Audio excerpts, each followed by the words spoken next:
Сәлем достар, сіздермен бірге кино айтушы. Мен бүгін сіздерге ғылыми фантастика жанрындағы 1993 жылдан бастап жарық көретін Секретные материалы сериалының Леонард Петс атты сериалын баяндап беретін боламын. Бейне басталмас бұрын каналға жазылып лайк басып кетіңізші. Бұл сіздер үшін бірнеше секундтық іс, ал біз үшін үлкен қолдау. Ендеше кеттік.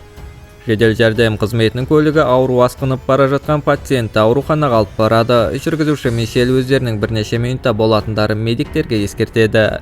Ал бұл уақытта дәрігер Бетс пациенттің өмірін сақтап қалуға тырысуда. Мәселенің неде екенін дереу түсіне қойған дәрігер пациенттің жеңіл қатерлі ісікке шалдыққанын анықтайды. Бұл Мишельді қатты таңғалдырып, ол жолда қырағылығын жоғалтып алып, осының салдарынан оларға жүк көлігі келіп соқтығысады. Қыз өз есіне келгенде айналаны қарауға барғанда дәрігердің жерде жатқан жерінен тауып алады. Соқтығыс кезінде оның басы жұлынып кетіпті. Оның денесін моргқа апарып тастайды. Түнге таман кезекші моргтан қандай да бір шу естіп тексеруге барғанда оны біреулер талдырады. Оны талдырып тастаған белгісіз адам оның киімдерін алып кетіп қалады. Ал таңертең дәрігер Бетстің денесін жоғалып кеткенін анықтайды. Дәрігердің жоғалып кеткен денесін тергеуге ФБР агенттері Малдер мен Скали аттандырады. Ауруханаға келген олар Бетстің мұнда жақсы қызмет атқарғанын, көптеген марапаттарға ие болғанын көреді. Моргтың сигнализациясы іске қосылмағаннан олар денені сырттан келген біреу ұрлап кетпеді деген тоқтамға келеді. Демек Бетстің денесі өзі тұрып кетіп қалған. Әрине қияли болса да бұл болжамды Молдер келтіруде. Ал Скалидің ойынша денені біреулер ұрлап кеткен. Өйткені оны медициналық университетке оқу материалы ретінде сатуға болады ғой, бірақ ондай жерлерде басы бар денелер қымбатқа сатылады. Демек неге ұрыларға Бетстің бассыз денесі қажет болды? Оларға камераның бейнетаспасын алып келген күзетші дауларын шешкенде болды. Бірақ бейнедегі сызықтар ұрының бет-әлпетін көруге кедергі болып тұр. Олар үшін қылмыскердің бет-әлпетінен де маңызды нәрсе бар. Ол Бетстің денесін қайда тықты? Өйткені бейнеде ұрының Бетстің денесі алып бара жатқаны басылмаған. Скалидің бұған өз теориясы бар. Оның айтуынша ұры бір нәрседен сескеніп денені ауруханаға тығып кеткен. Ол Молдерді кейін қайта өндіруге жіберетін биологиялық қалдықтар бөлімшесіне алып барады. Осы жерде ол әріптесін адамдардың органдарының бөлшектері жатқан орынды тексеруге мәжбүрлейді. Олардың еңбектері ақталып, олар Бетстің басын тауып алады. Бұл жерде қалғысы келмеген олар Бетстің пәтеріне аттанады, бірдеңе табылып қалар деген үмітпен. Ал Скали бұл уақытта табылған басты ашып көрмек. Таңғалысқа орай бас жақсы сақталған, әлі шіріп көгере қоймаған. Бір қарап өткен Скали қолына скальпельді алады басты ашу үшін, бірақ осы сәтте Бетстің көзі мен аузы ашылады. Денесінен айырылған бастың өз өмірін сүргенін әлі кездестірмеген Скали қорқыныштан өз көзіне сенер емес. Ал Малдер пәтерге кірген сәтте қонақ бөлмеден біреу жүгіріп өтеді. Ваннаға барып бұл жерден көптеген йодты көреді. Сонымен қатар іздерді ашылған терезеден де байқайды. Ұятқа малынып алған адам ішке кіруге не терезе арқылы шығып кетуге тырысқан секілді. Осы сәтте оған Скали хабарласып Бетстің басымен орын алған нәрсені баяндап береді. Ол бол қалып кеткен электрді импульс деп ойлауда, бірақ Малдер олай ойламайды. Өйткені ол пәтерден бейнедегі еркек киіп алған киімдерді тауып алды. Бірақ сонда да түсінікті емес қалай Бетс моргты бассыз тастап кетті. Дәрігердің үйіне бақылау қояйын деп шешеді. Олар кеткен кезде ваннадан Бетстің басы көтеріледі. Оның басы әлі толық қалыптасып болмағандай, қандай да бір сұр терімен жабылған. Келесі күні Малдер Мишельмен сөйлесуге барады. Қыз Бетстің ерекше дәрігер болғанын, бір көргеннен пациенттердің ауруын анықтайтын қабілеті болғанын баяндауда, әсіресе ракты. Сондықтан да оған онкология бөліміне ауысуға кеңес беріпті. Соған қарамастан дәрігердің не туысқандары, не достары болмаған. Өзі де тіпті әріптестермен жақындаспауға тырысыпты. Сонымен қатар Мишель дәрігердің ешқашан ауырмаған есіне алады.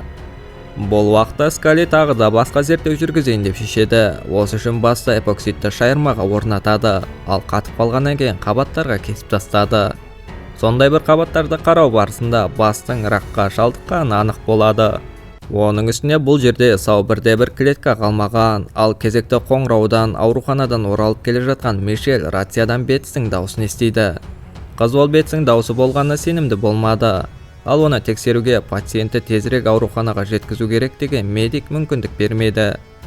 Бұны білген Малдер өз болжамын айтады. Бетс үшін басындағы рактың болуы қалыпты жағдай болған, оған тоқтаусыз регенерировать етуге мүмкіндік берген. Өйткені рак клеткалары тоқтаусыз көбеюге қабілетті ғой.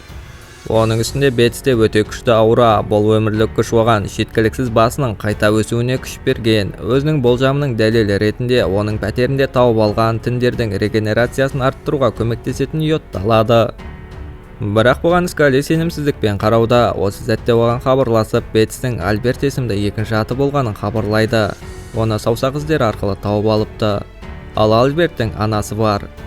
Малдер сонда қарай бағыт алады. Олар ол жерден Бетстің суретін тауып алып, оның осыдан 6 жыл алдын көлік апатынан қайтыс болғанын біледі. Бұған сене қоймаған Скали оның өлгенін дәлелдейтін құжатты көрсетуді талап етуде.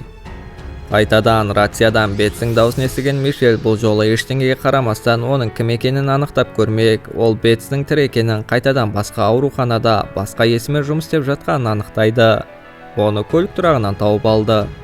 Бетс өзінің тірі екенін айтып, оны сабырға шақыру үшін құшақтауда. Кейін ажалды инъекциясы бар шприцті тығып алады. Мишель қайтыс болды. Оны байқап қалған аурухана күзетшісі оны ұстап алып, көліктің есігіне Бетсті кісендеп қояды. Көмек шақырып, Мишельдің жағдайы қандай екенін тексеруге кеткен кезде Бетс саусағын жұлып алып кісеннен босап қашады. Оқиға орын алған жерге келген агенттер Бетсті кісендеген көлік оның анасына тиесілі екенін анықтайды. Багажниктен алынған рактық ісіктерді тауып алады. Малдер Бетстің ісіктерді өзінің регенерациялық қабілеттерін арттыру үшін жейтініне сенімді. Енді Скали ақыры дегенде әріптесінің теориясына сене бастады. Тексеруге ордер алған олар Бетстің анасының үйіне қарай жол тартады. Анасы баласының қабілеті жайлы білгенін мойындайды, ал бұл уақытта Бетс өзінің жаңа құрбанын тауып алды. Оған дереу арада саусағының қайта өсуін жеделдету керек. Сондықтан да ол ракпен ауыратын еркекті тауып алып, оны өлтіріп тастайды. Кейін оның ісігін кесіп алып жеп алады. Осыдан кейін Бетсте қорқынышты өзгерістер орын ала бастайды. Оның денесінен жаңа бас пайда болады, өзінің ескі келбетін жыландарша тастап жібергендей. Үйде Бетс сығылған қойманың кілтін тауып алды. Онда бағытталған олар есіктен ағып жатқан қанды көреді. Есікті ашқан сәтте еркектің мәйітін тауып алды. Бұл жерде Бетсте болған. Бетс оларды басып кете жаздады, ал агенттер оқ атқанда көлік жарылып кетеді. Осылай Бетсті өлі деп анықтайды, бірақ Малдер оның тірі екеніне, алдарында жатқан мәйіт жай оларды алдап соғатын тәсіл екеніне сенімді. Өзінің сөзінің дәлелін келтіру үшін осыдан 6 жыл бұрын өліп кеткен Альберттің мәйітін ашады. Екі мәйітте ДНК жағынан бірдей. Скали бұлар мүмкін егіздер шығар деуде, ал Малдер Бетстің әлі тірі екеніне сенімді. Еркектің ойы шындыққа сәйкес, өйткені осы уақытта оның анасы Бетстің жаңа пайда болған денесін йодтың ашпасымен жууда. Тіпті өз баласы тірі қалу үшін анасы өз-өзін құрбан етуге дайын. Сондықтан да өзінің денесіндегі рактық ісігін кесіп жеуге рұқсатын береді. Осы аяқтала салысымен Бетс жедел жәрдем қызметін шақырады. Ал агенттер болса анасының үйінің алдында кезекшілікте отыр. Олар әйелді ауруханаға жібереді, ал Малдер Бетсті іздеуге қалды. Ауруханада Скали Бетстің жақын аймақта жүргенін анықтап, әріптесіне маған кел деп айтып үлгереді. Бірнеше минуттан кейін расымен де Бетс оған шабуылдайды. Ол Скалидің денесінен рактық ісікті сезіп оны кесіп алғысы келген, бірақ Скали оған медициналық разрядтың көмегімен тойтарыс береді. Осының салдарынан Бетс көз жұмады.